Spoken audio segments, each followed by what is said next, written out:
Now we'd like to do a quick review for you of steps 7 through 12.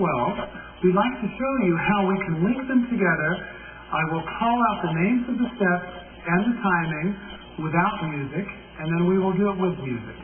So we started off with step number 7. That was the natural hesitation change.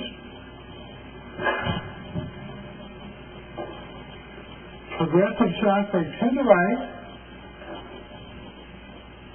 to a back lock, to a closed impetus,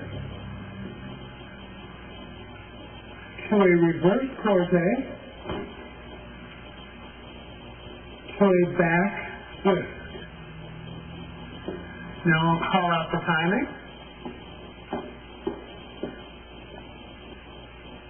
1, 2, 3, 1, 2, 3, 1, 2 and 3, 1, 2 and 3, 1, 2, 3, 1, 2, 3, 1, 2, 3. Now we'd like to show you some music.